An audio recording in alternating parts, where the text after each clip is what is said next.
I'm here with James. I'm Jason Roeder, and we're going to have a candid conversation. And you're going to get to learn a lot about what I would say is one of the world's most interesting men. And he's got a lot of interesting stories. So I hope you enjoy. So I titled this conversation, Inventing the Future. Ooh, nice. Inventing the Future, a conversation with James. And so here's the brief overview. James, you've had an incredible journey. Tech pioneer, inventor, yes, critical thinker, yes, lots of interesting relationships. So I think the central theme of your story, and I want to kind of get into the early roots of your innovation. Okay.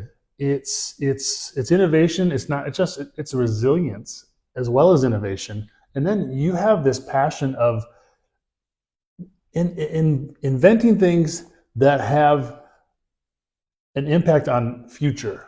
Correct. Like creating a better future for people and for others and for yourself. Correct. So tell me about the early roots of innovation in your life. When did it come to you where you're like, I love creating things? Oh, so I was probably in fifth grade, living down in Arizona, and I was fascinated by dams. And so we lived in this apartment complex that had a nice water flow when we were not getting in trouble for turning it on and wasting water. But I had built some really cool dams. I built a dam that was probably about 2 feet tall, and it held back water enough to flood a whole parking lot in front of our complex. Got in trouble for it, but hey, there was 2 feet of water there, and I was holding it back when it was coming down a hill, so I was pretty excited about that. Mission accomplished. Mission accomplished, yeah. What about like junior high? You talked about like circuits and lights and things like that. So I love science, and I loved playing with, I had an erector set when I was a smaller kid, and I would play with that, building just weird contraptions like cranes and things like that. But when I got into science and we started playing with electricity, so made a little AM radio in the class, I love playing with little motors, so they always had these little motors that they took out of really whatever, and usually they had little gears on them, so I'd get them running with some battery and see what I could get to spin, over on the other side. I love that. Oh yeah, so I love playing with circuits, playing with electricity, seeing, making resin light bulbs, night lights and stuff like that. It was fun. Right. Yeah. So part of your story is a passion for computers. How far back does that go? Yeah, so and I believe it was 1978, I was in middle school in Eugene. Okay. And we had a computer, and I don't remember if it was an Apple. It might have been an Apple IIe or something like that, but it had a tape cassette that you played the program. And so we'd sit there and we'd play games. Well, I figured out, oh, hey, you know what? This game, I can cheat the game, basically. And so there was this game about storms, and I started programming it to go back across my side around the screen and get my opponent from the other side, not sending the storm directly from him. I found out it worked better. It had more strength. And then just playing with little basic commands, like your name flying across the screen. That was pretty cool.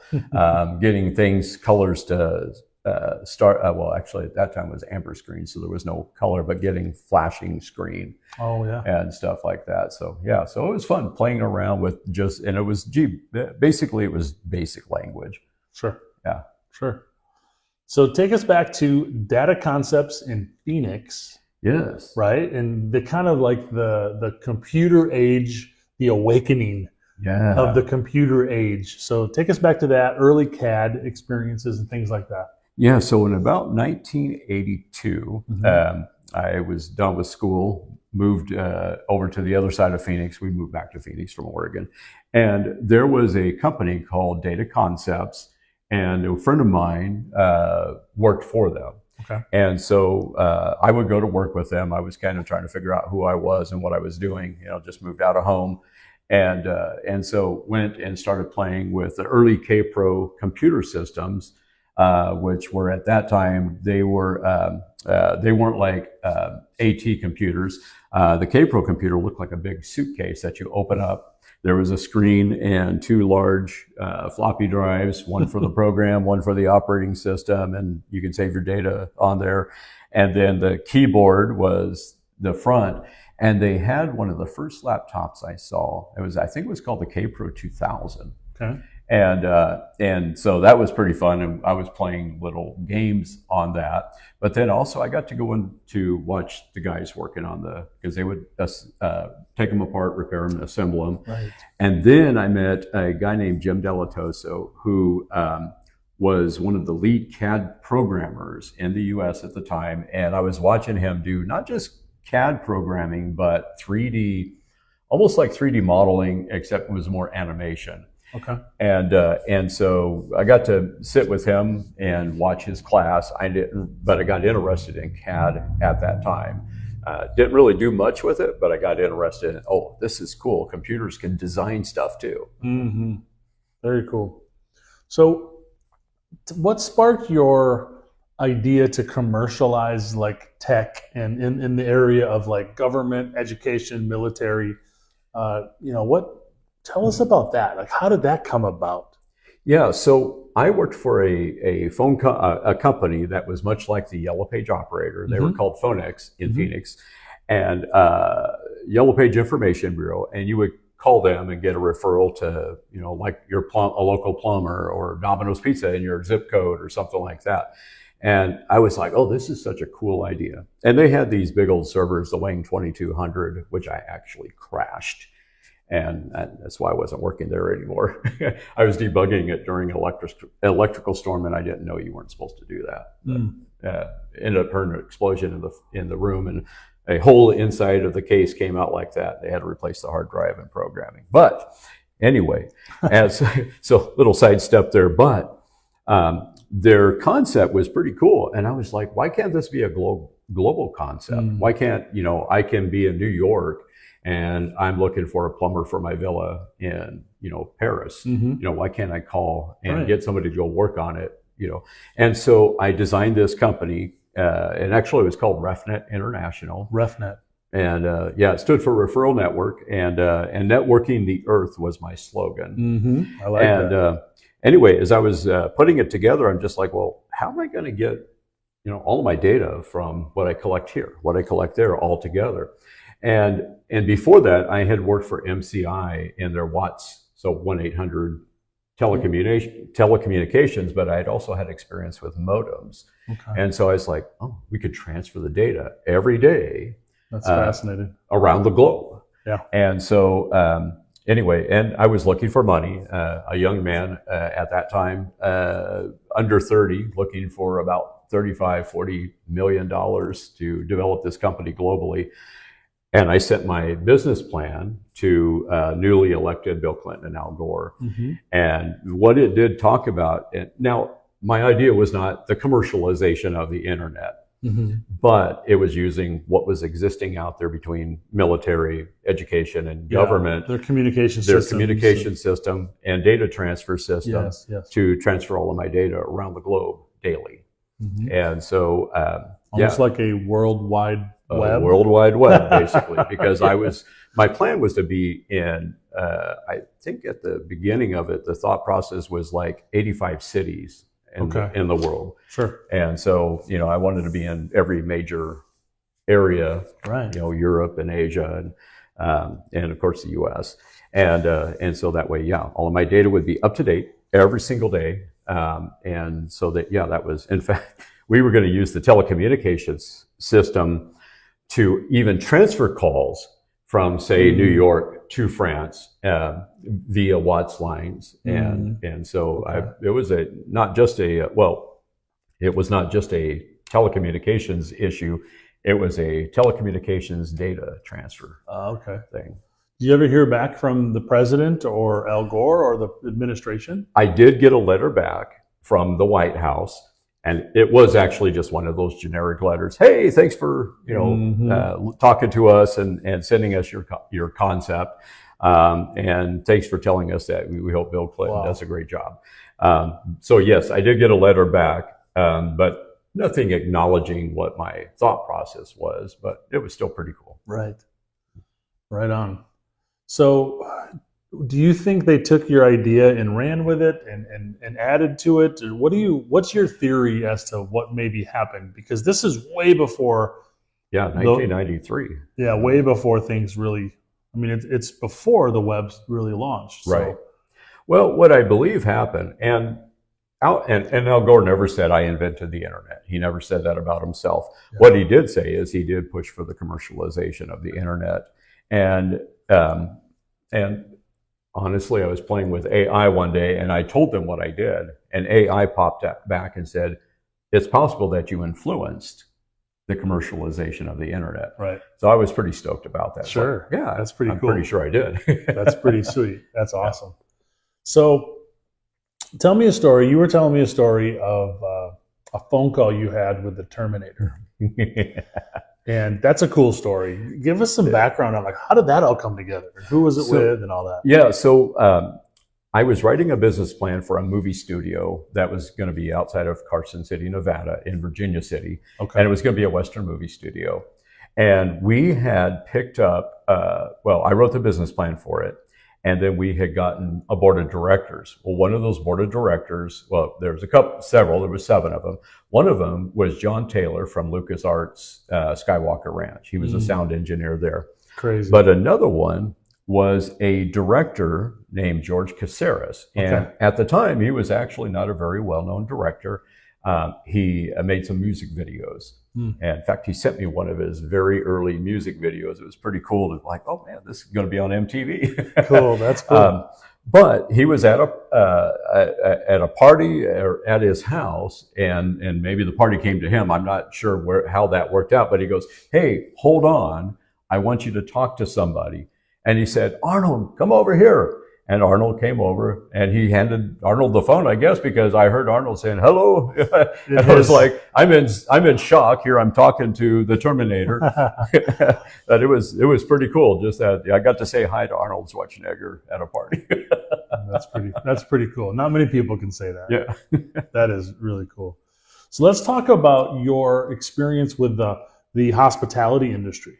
Okay. Yeah. And there's a hotel in Reno that you told a story about, and helping bring hotel chains online and things like that. So DSL breakthroughs and stuff like that. So it's a several year activity. However, so when I left the computer, I was working in a computer shop and running my company on the side, trying to get it built up, RefNet. And what I ended up doing, though, it needed money. So I stepped up to a higher position and started working in the hotel in Ramada hotels. Now I did have prior hotel experience. I worked at the Phoenician Resort in Scottsdale, Arizona, and I worked in the original Embassy Suites hotel also in Scottsdale. Anyway, so I ended up getting a position as a director of sales and marketing, but quickly moving as the general manager. And as a general manager, I was invited to go to the regional conferences that Ramada would have. Well, one of our regional conferences was in California, and it was just right after, this was 1995, 96.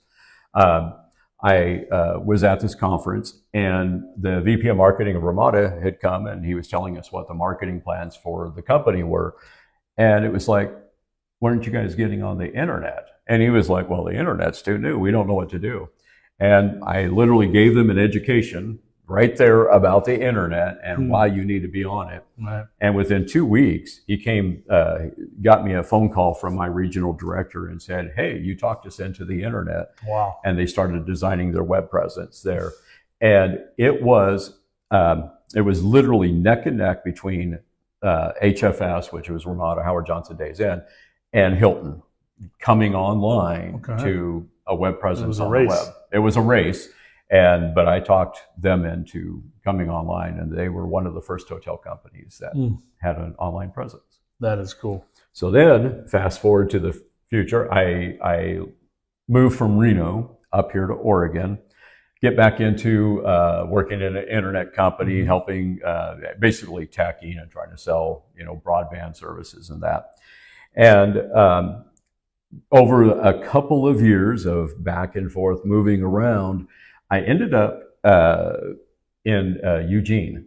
Okay. And I was walking down the street one day and I see this sign on the wall saying high-speed internet. Well, I went in there and I said, "Oh, tell me about your high-speed internet." And the guy was kind of like, "Oh, you probably wouldn't understand. It's not just dial-up modem." So I was like, "Well, I used to work for a tier 1 provider, which is pretty remarkable, being on the where the internet converges in the Western U.S." Right. And so he was excited.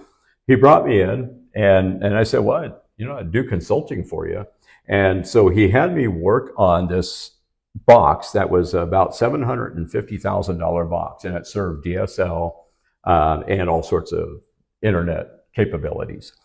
And he said, "First thing is I can't get it to talk." So I quickly dug in, and I was doing some work with Unix at the time. Okay. So I quickly dug into BSD, which was what was on the device, and got it talking.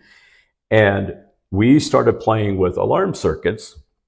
And alarm circuit is literally 2 wires from point A to point B coming through the whole system. Okay. Anyway, we had a frame relay coming down from Portland, UUNet, which was so it traveled all the way down to almost to our office, but it was missing by about 8 miles. Wow. So I took 2 wires and went from an alarm circuit from that frame relay down to our office to our big $750,000 box. 42,000 line feet, which is further than DSL had ever gone. And it was certified by Quest and certified by Ascended Communications, which owned the box. And we had 42,000 line feet of traffic. I had half, which is really good still, of my T1, which T1 is 1.54 megabits per second. And I had 756K kilobits.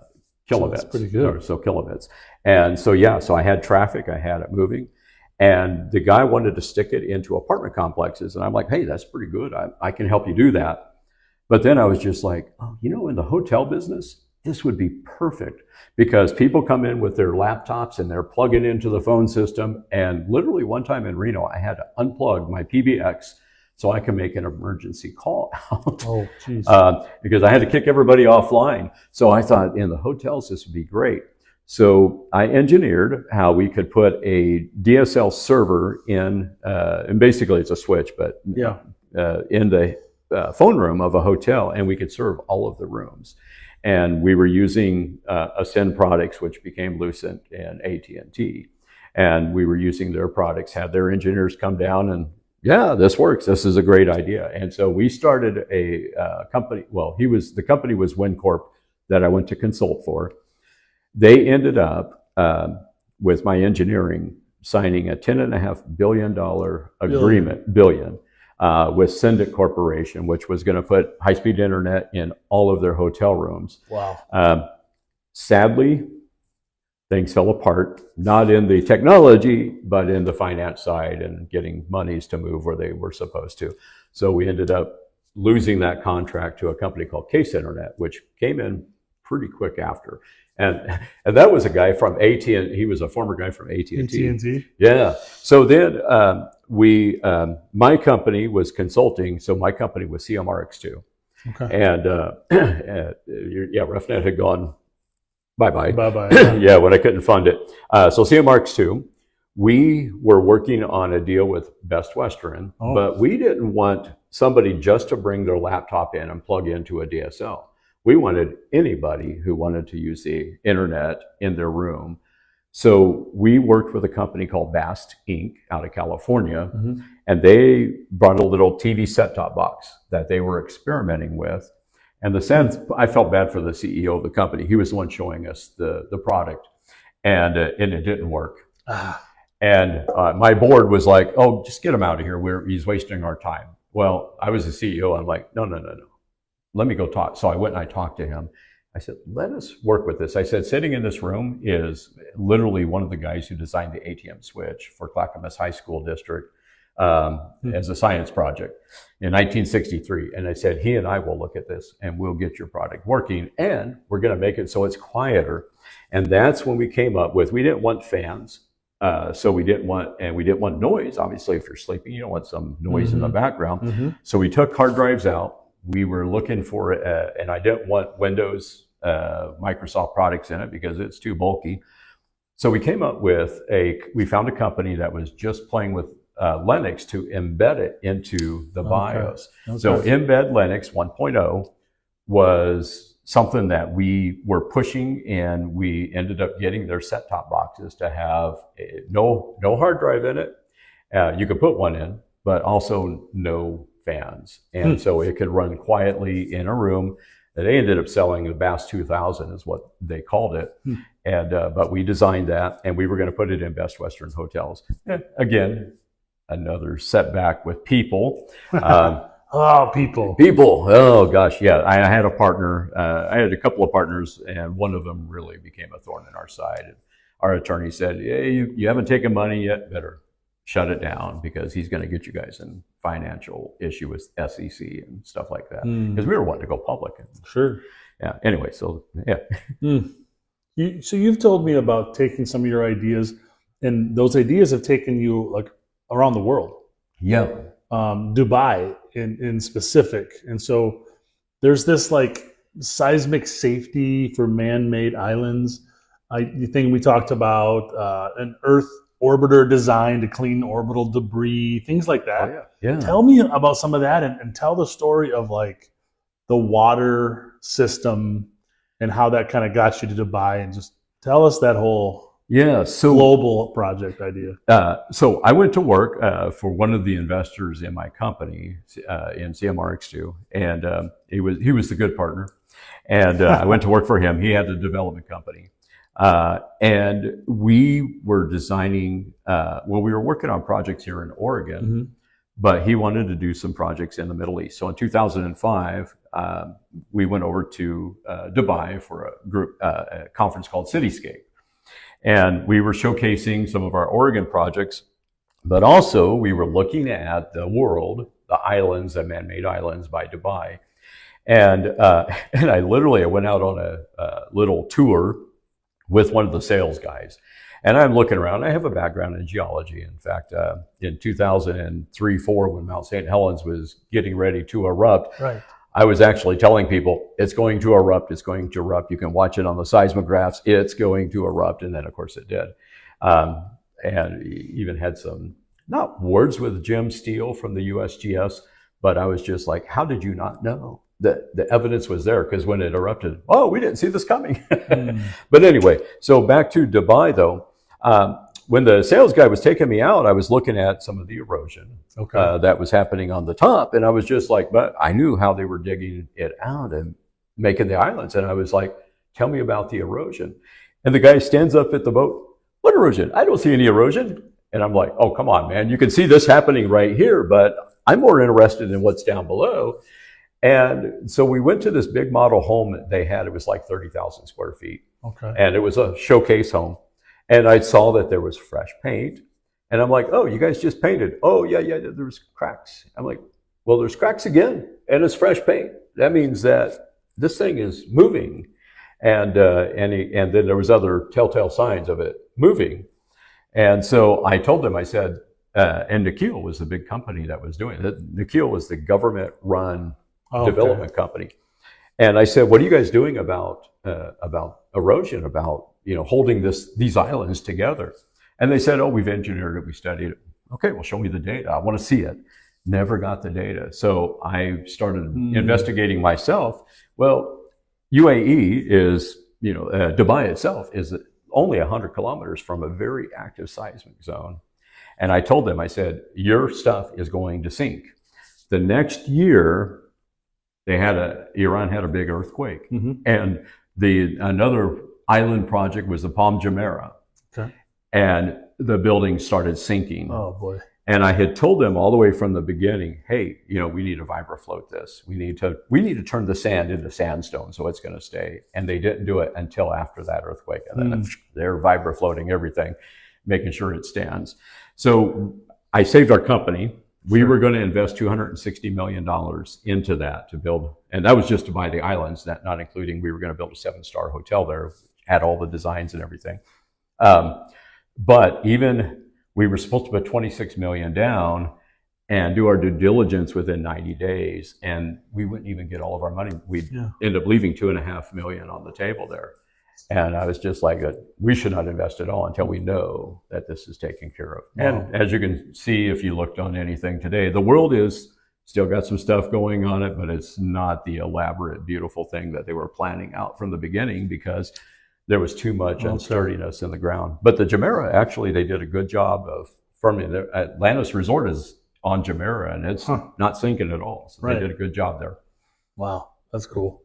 What about the desalination system? Did I say that right? Yeah, desalinization. Desalinization, So in 2008, I'm sitting in my office here in Portland, and at first I designed this carbon molecule called carbon-8, and I won't get too much into that right now. It's actually coming, I'm starting to redesign on it right now. But then I was designing the spaceship, and I was like, we need to clean up the debris in space. We got satellites that are, exploding, some that are trying to fall down, some, we have tools in space that fell out of the space station. They're floating around hitting stuff. Yep. And I'm just like, we need to capture all of this stuff, containerize it and send it back to Earth, or containerize it and recycle it in space, and then use the components. We have hydrocarbons and there we have metals and things that we could literally use if we can make tools and repair satellites. It was a very large ship. I actually don't remember the dimensions on it because it's been a long time since I looked at that. Sure.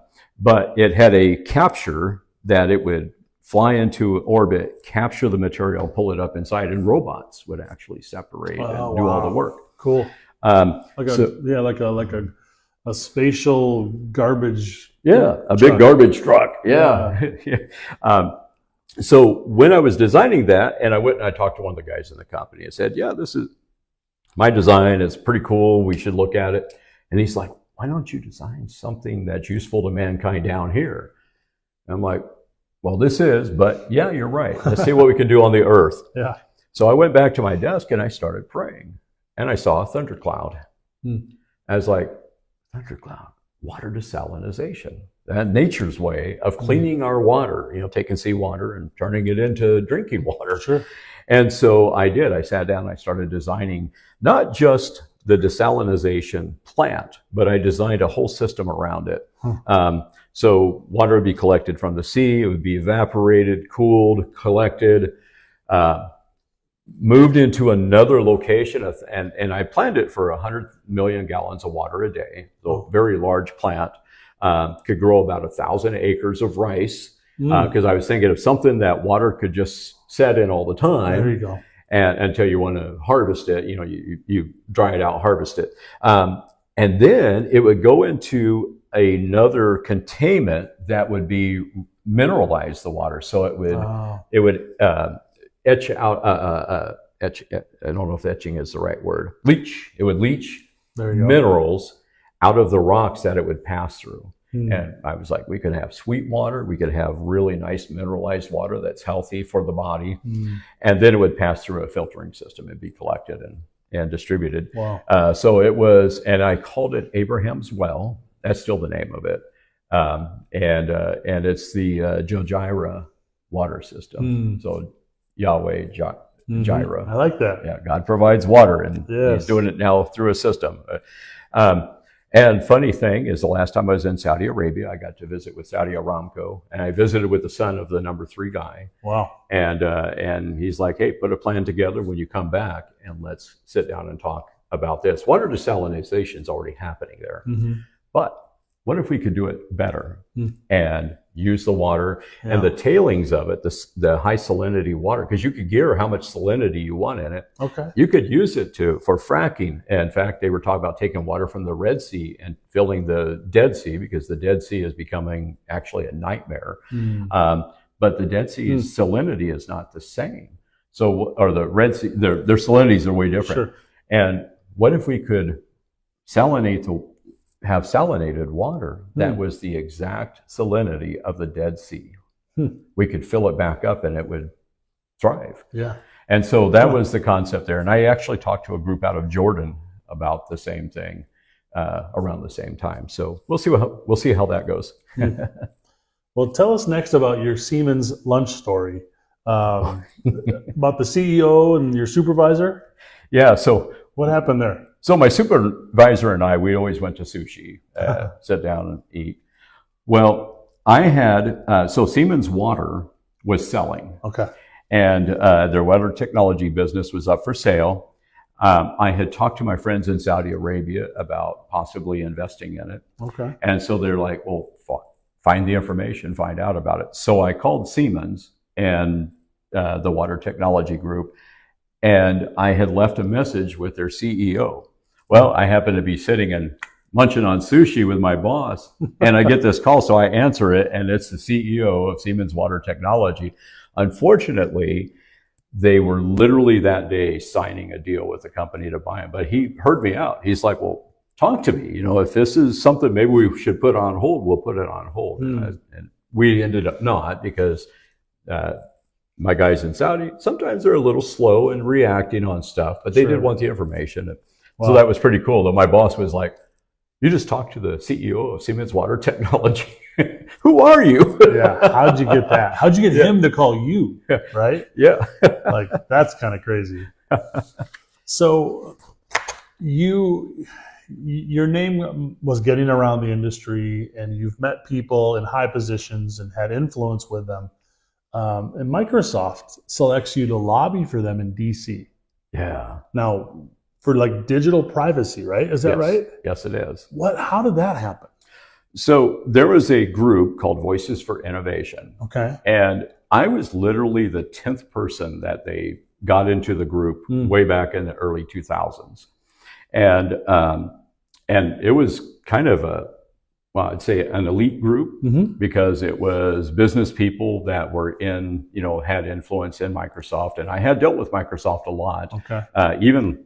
Even yelling at them about driver issues and configuring drivers that they could use with some of their operating systems. Okay. Even trained some of the Microsoft employees at one of their hands-on training, because I'm an outsider and I knew what their server OS was, and they didn't. That's crazy. It was actually funny. I got the free class too, because I was teaching instead of listening and learning. Yeah.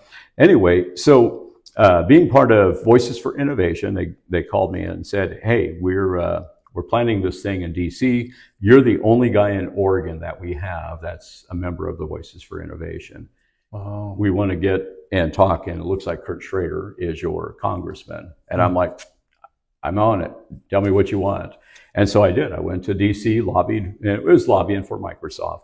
I got to meet with Kurt Schrader in person. Oh, wow. And Ron Wyden and Jeff Merkley were not available in person, but I met with their staff also. But Kurt Schrader, really cool guy. Really? In fact, I had a funny story for him, and then I found out later the story wasn't even accurate from my vantage point. I told him I was delivered by a veterinarian. He's a veterinarian. I found out later my mom was just joking with me when she told me that. And so I was been carrying the story around for years. I was delivered by a veterinarian named Dr. Bull, but no, he was not an actual veterinarian. Anyway, but it got my foot in the door to talk to Kurt Schrader, and I sat there, and he sponsored, I think he co-sponsored the bill. Okay. And it was on digital privacy, and it was dealing with the U.S. government's ability to dig into a American company overseas and gather information on overseas employees, which are not U.S. citizens. And so we wanted to put a stop to that. You can't go dig into another country's employees, even if it's in your company, but they're citizens of another country. Right. So he sponsored the bill. I'm Actually, I'd seen it come up a few times in the recent past, like they were looking at trying to pass it. It was to update the digital privacy, which was intended at first for telephones and faxes. Oh, okay. And now it's for digital everything. Yeah. Interesting. So you have a different way that you see the world. It's obvious you look at the world differently than most people, right? Your mind and the way it works and scientifically. Why thinking differently? Why is that a key to solving like tomorrow's problems? Well, because today's problems are generated by today's thinking and yesterday's thinking. Yes. And like I said, problems. Now, their solutions are also, but most of our problems are because of the way that we think. Yeah. And so I like to think in ways, how can we help the future? How can we help future generations? How can we solve problems that we have right now that will help future generations?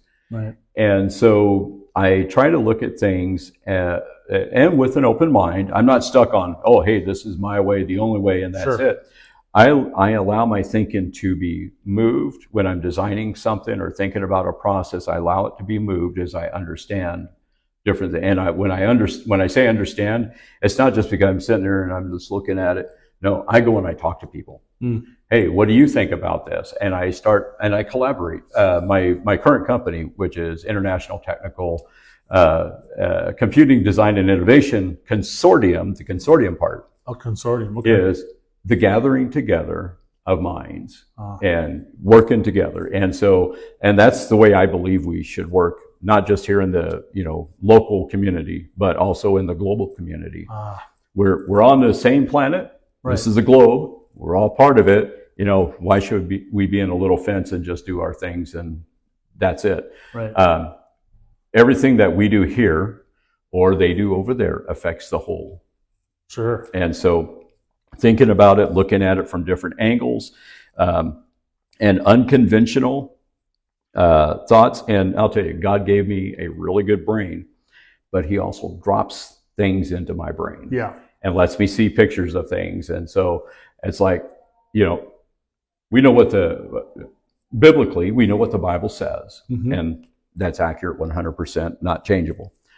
But how we get there, God allows innovation. When he allowed the telephone, when he allowed light bulbs, he allowed these people, he didn't block them and say, oh, no, you're not going to do that. You're going to live by candlelight and campfire. Or, you're going to have smoke signals to communicate. No, he gave us the ability to think, to transform. Even in Christianity, we're a global brotherhood. We're not just U.S.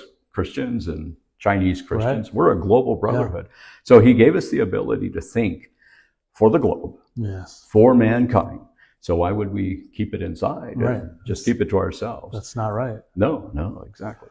Well, with everything you've done, what are you dreaming about today? What's the future look like for you? So I mentioned carbonate. Carbonate. Carbonate is a design of 8 carbon atoms that are assembled. Basically, they look like a drill. Okay. When I saw the picture of it, I saw the design, the 8 atoms, and then I saw Leonardo da Vinci's Atlas of a Man. I saw electrical and magnetic currents flowing through the body and through the carbonate molecule. Okay, that's a visual. Okay. And they were at the time when I thought about it, was to attack cancer. Since then, and I have to say, this is a sad thing about James, is sometimes I'll get discouraged on a project and I'll just put it in a file cabinet and forget about it. Well, recently, I was having a discussion with somebody about prayer and cures for things like polio and measles, and they basically put, science cured, polio, named 10 things that science cured, prayer 0. And I took offense to that. Kind of. I don't take offense easily, but I was kind of like, oh, come on, guys. Somebody had to have been praying for a cure. That's how science got the cure. And maybe it was, maybe it wasn't. I always give God glory for even when science comes up with something because, well, he made the brain. So I was talking to them and I said, look, God is going to cure HIV. And they're just like, oh, yeah, you're blowing smoke out your Right. backside. Right. And I said, no, he's going to do it, and he's going to do it very soon. Well, recently, I saw my carbonate molecule, and I saw the spike proteins in HIV, and I saw my molecule zapping those proteins Really? and killing those spike proteins. Just eliminating them. Eliminating them, Wow. which would kill the way the virus hangs onto our bodies. Right. And of course, we have another Wow. virus that has spike proteins. That's COVID-19 Mhm. Yep. and all of its variants. Yeah. Same thing. Wow. And so he showed me even the MRI, how it's supposed to be built, and so how it's going to work when Cool. somebody goes through it. Now, has it been tested? Nope. And am I a Yeah. doctor? No, I am not. So I'm going to take it to OHSU and talk to Sure. them about it. That's just one thing. The water desalinization, he literally showed me the thundercloud again. I had redesigned it. You know, never do this with God stuff. When God says, I'm going to give you a picture of something, here's how I want you to build it, like Yeah. Noah, he did just so. Don't try to improve on it. No, what James did is I had my think tank. I actually had a think tank. At the time it was PDX Think. I had a bunch of guys. I had guys from Raytheon, from Bonneville Power, Intel, one guy that did work on NASA and telescopes down in Arizona. Oh, wow. So I had these smart people sitting there, and we decided that, it would look better if it looked like a nuclear cooling facility. And that's not what God had designed. Yeah, It's right. not what he showed me. So recently he had me redesign it. And that one I'm actually going to try to take to Neom. That's the 180 kilometer city. And it's the whole system, not just the water desalinization part. It's the whole system. Grow crop, have your saline water that you can pipe up to Jordan and fill in the Dead Sea. Sure. Use it for fracking and oil wells. So that's the water desalinization. That was the carbonate. Recently, he showed me, and I say he showed me because God always drops these things in my brain. I like to go out in my field and I pray and I worship. And Jeremiah 33:3 is a life verse for me. Call to me and I will answer you and show you great and mighty things that you do not know. And he always is faithful to do it. So I'm out there in the field and I'm talking to him about graphene. Okay. And I had a friend say, we should try to figure out how to grow graphene. Well, I now have a process. It's in the mind, and I've been looking at the tools to do it. Okay. And we can grow sheets of graphene that we can, as an example, I had an idea about encasing Air Force One with graphene and running cameras all over the whole thing and LEDs all over the whole thing, and literally being able to transfer whatever's on the other side through the cameras into the LEDs. Basically, it would cloak it visually. Yeah. Wouldn't cloak it like the stealth bomber, but it would cloak it visually like it would be flying over. You might see a shimmer, but that would be about it. You wouldn't see the jet itself. So growing graphene. The other few weeks ago, he showed me about building carbon blocks, pure carbon, All right. and then welding them together. So you could literally make a space. I was thinking about Elon Musk and SpaceX. What if we built a spaceship that was totally one block of carbon, but it had all the compartments? The whole thing, one block. The whole thing, one block, no seams or nothing. But you had your fuel tanks, and you had all the way of getting it ready and getting them up there. But when he wants to go to Mars. Okay, well, you go to Mars, what are you going to live in? You're going to live in your spaceship? Well, how about if you could take your spaceship and unweld it, the blocks, and build structures? Yeah. And have carbon structures. There you go. That, and with carbon, some of the gases may escape between the carbon to get out, but not all of it. So you'll have living quarters that you can breathe in, breathe air. You'll have quarters that you can do it really thin and let the sunlight in. You can grow gardens. So carbon structures. Cool. He showed me how to compress light. And he actually just the other night showed me the densities, the mass, and the different vibrations of photons. Okay. When you look at photons, they're zooming, they're hitting our eyes right now from there, all the light that's getting us. Those are photons that are, striking us. But they have different frequencies. And they're within a very small band, but the whole electromagnetic spectrum, which I believe that part of the spectrum is on the infrared side, the wave is the size of the universe. Wow. And on the ultraviolet side, it actually just keeps, we said, oh, it can't diminish past this point, but really it can keep diminishing forever. You know, God's forever, so that can diminish. And even it gave me the ability to write a paper on black stars and how they form and how they act, not black holes, but black stars. Sure. Anyway, so along with that, show me how to compress light. And just recently, I thought about this probably about 7 or 8 years ago, how to compress light to make a solid beam, that like a lightsaber. And I was told that's probably impossible. But science just recently at Caltech just said it is possible to make light fluid. Okay. Like it can flow. All right. And so if you can make it flow, if you can make it fluid, every state of matter, there's plasma, there's gas, there's liquid or fluid, and then there's a solid. So even photons can take every state of matter, and we just have to find out, you know, the temperatures and how to do it and what it takes to do that. The graphene I was telling you about, making sheets, I've seen pictures of how to use light, sound, magnetism, and temperature to literally bend graphene, and we can make flexible circuits with it, which is not being done right now. Because right now they're like, it's too brittle, we can't do anything with it. But we can. So a new technology, a new industry of building with graphene and being able to grow a lot of it. Sure. And then the last thing that just came is a generator. Okay. It's using electromagnetic propulsion or a spin, and it's all I can say right now is I've seen the picture of it. I'm not going to get too deep into it because I'm going to have to sign NDAs. Right. But basically, we can make a generator that is this small here. That small, and it could power your car. Wow. You can make one like this. You're going to power your house. A bigger one can power a whole business building. And one the size of a hydroelectric dam generator could power a whole city. Wow. And then I was even the other day looking, and again, I actually tried to change what I saw in my mind, and I got chastised. It's like, why are you changing what I gave you? It goes back to that. I'm trying to make it better, but can't make it any better. I saw transmission lines that were full of these. Okay. And they were generating power instead of losing power as it goes through the transmission line.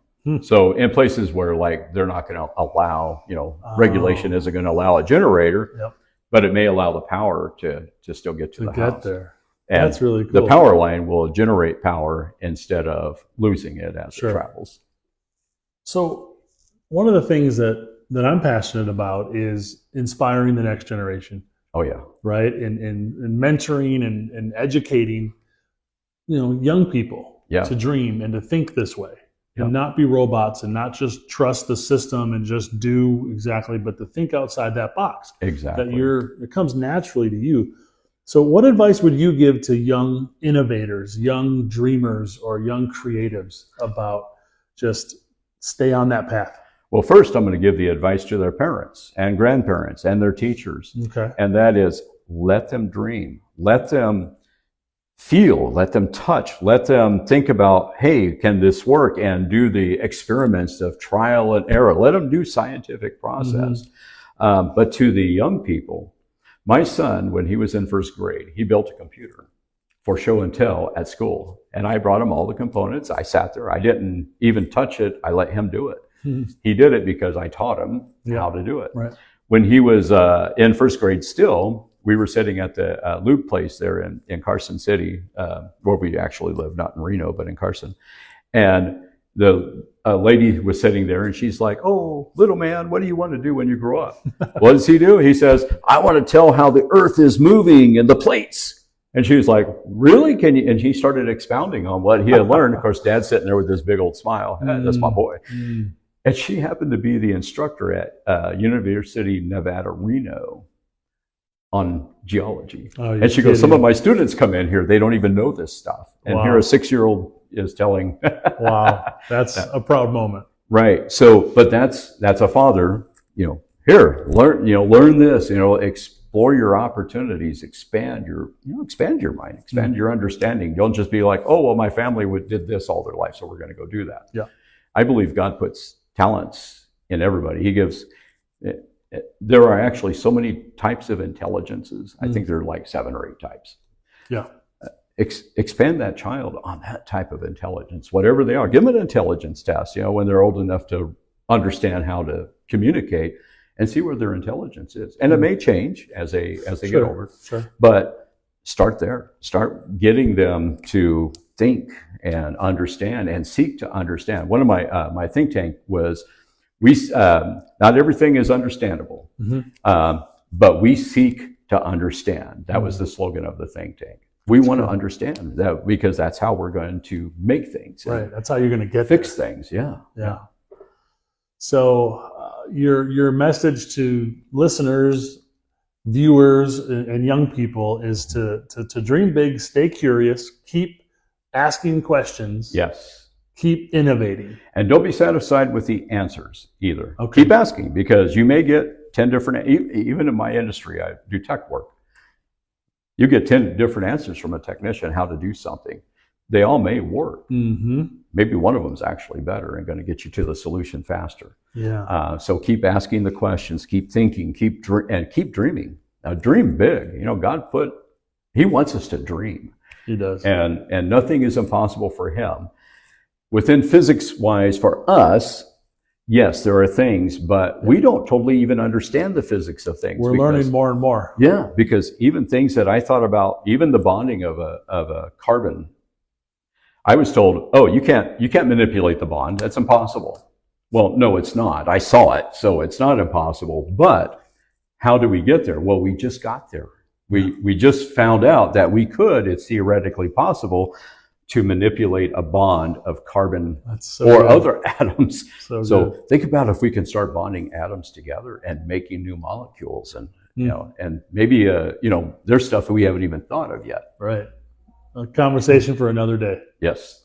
So thanks for joining me. No, thank you. Thanks for joining us. And thank you. If they want to know or learn more, how can they get a hold of you, or how would you want someone to contact you? So when the video is I'm going to post it on YouTube, and I'll put my contact information in a comment or something. Wonderful. It'll be there.